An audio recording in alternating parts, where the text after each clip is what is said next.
আর দিদি এমনি এমনি করে ঘড়ি দেখালেই হয়ে যাবে। 1 ঘন্টা ধরে বলছি, 1 ঘন্টা ধরে বলছি, মেনে নেবো আমি। কল্যাণ তো আর পাগল না, একজন সিনিয়র অ্যাডভোকেট। সাদা কাগজ কেউ দিন, আমি সই করে দিচ্ছি। কল্যাণ বন্দ্যোপাধ্যায় মমতা বন্দ্যোপাধ্যায়কে ছেড়ে যাবেন। সাংসদ অধ্যাপক সৌগত রায়কে বলার জন্য।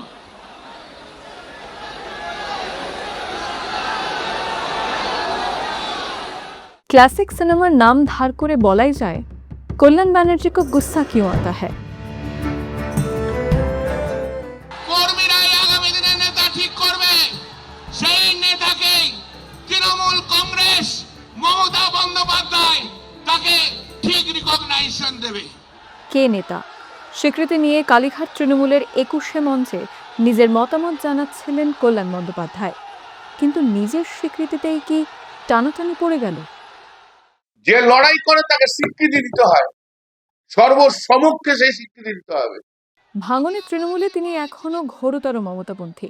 বিড়লা তারামণ্ডলের সামনে তৃণমূলের কালীঘাট শিবিরের 21শে সমাবেশে কাজ করছিলেন ঘাম ঝরিয়েই।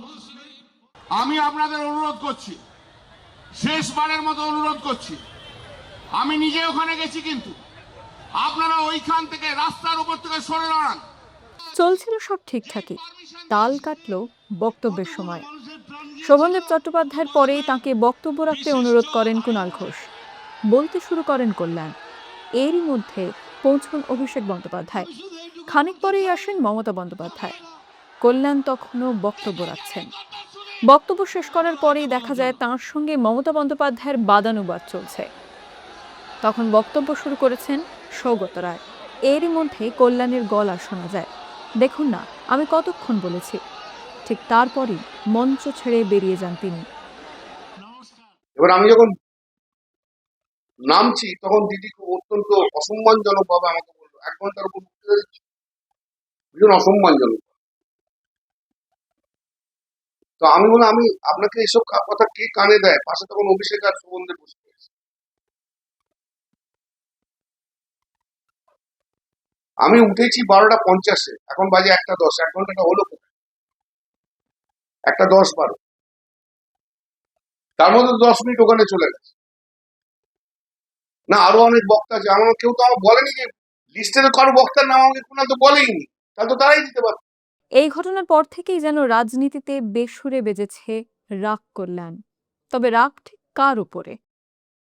আমি দিদিকে ভালোবাসি, দিদিকে শ্রদ্ধা করি, দিদির জন্য সবকিছু করতে রাজি আছি, কিন্তু দিদিকেও রিজনেবল হতে হবে। দিদি যদি মনে করে যে দিদি যা ইচ্ছা বলবে তাতেই সব হবে, তাও হবে না। দিদি যদি মনে করে যে কোনো সময় বিরক্ত দেখাতে পারি পাবলিকলি সবাইকে এগেনস্টে, তাও হবে না। আর দিদি যদি মনে করে অভিষেক আর ডেরেক যা বলবে তাই তাও চলবে, তাতেও হবে না। লক্ষ লক্ষ তৃণমূল কংগ্রেসের ওয়ার্কারের জন্য মমতা দি বাংলার নেত্রী হয়েছে, কোন রক্তের সম্পর্কের লোকের জন্য বাংলার নেত্রী হননি। এই ঘটনা যখন ঘটেছে তখন পাশেই ছিলেন কুণাল ঘোষ। কল্যাণের ক্ষোভকে অবশ্য দলের দ্বন্দ্ব মানতে নারাজ তিনি, বরং বলছেন এ নেহাতি ঘরের সমস্যা। কল্যাণ বন্দ্যোপাধ্যায় মমতা বন্দ্যোপাধ্যায়ের পাশেই আছেন। একটা সাদা কাগজ দিন, সাদা কাগজ কেউ দিন, আমি সই করে দিচ্ছি। কল্যাণ বন্দ্যোপাধ্যায় মমতা বন্দ্যোপাধ্যায়কে ছেড়ে যাবেন। কোন তাৎক্ষণিকতা, একজন পুরনো সৈনিক, সিনিয়র মানুষ, কি বলেছেন তার বাইরে বলা ঠিক হয়েছে কি ঠিক হয়নি, এগুলো সব ঘরের সমস্যা।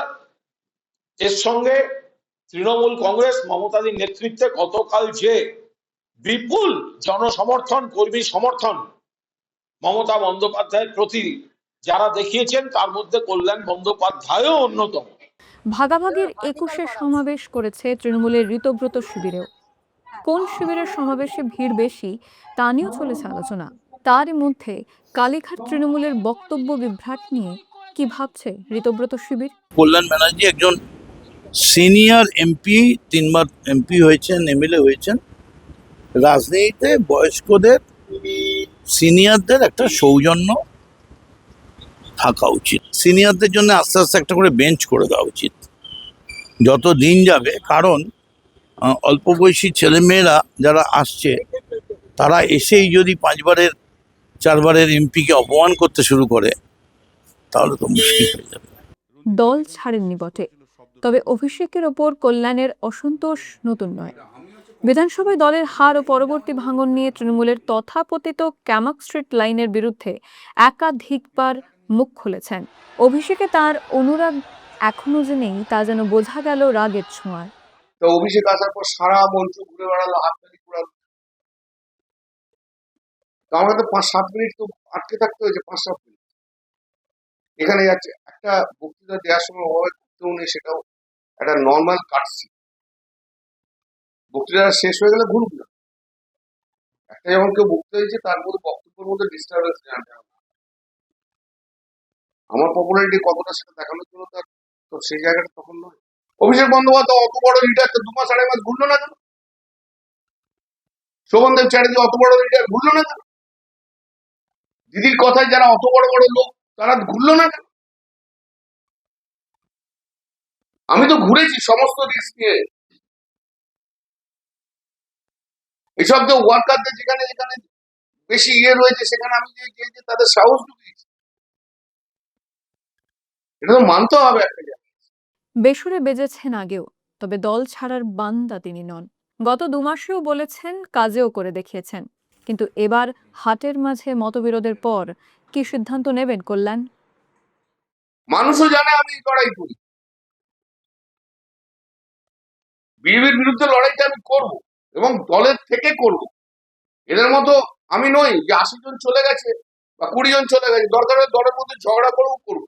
মমতা বন্দ্যোপাধ্যায় এবং বন্দ্যোপাধ্যায় পরিবারের সঙ্গে কল্যাণদার যে পুরনো সম্পর্ক, তৃণমূলের সঙ্গে পুরনো সম্পর্ক, তার মধ্যে কখন কোন দিন কার কোন মুডে কে কি বলেছেন, বাইরে কিছু বলা ঠিক হয়েছে কি হয়নি, কখন মানুষের কোন মুহূর্তে, দিনের শেষের কথা হচ্ছে তিনি বলেছেন আমি ওই 60 আর 20 জনের মধ্যে নেই, আমি তৃণমূলের সঙ্গে ছিলাম, মমতাদির সঙ্গে ছিলাম, মমতাদির সঙ্গেই থাকবো।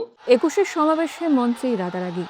ঠিক তার পরদিন অর্থাৎ 22 জুলাই বিদ্রোহী শিবিরের সাংসদদের সঙ্গে কল্যাণের বিরুদ্ধে দুর্ব্যবহারের অভিযোগ আনেন তারই প্রাক্তন সহকর্মী কাকলী ঘোষ দস্তিদার। এর ভিত্তিতে পুরো বাদল অধিবেশনের জন্যই সাসপেন্ড হয়েছেন তৃণমূল সাংসদ। রাজনীতির সময়ও কি তবে খানিক বেসুরোই বাজছে কল্যাণের জন্য?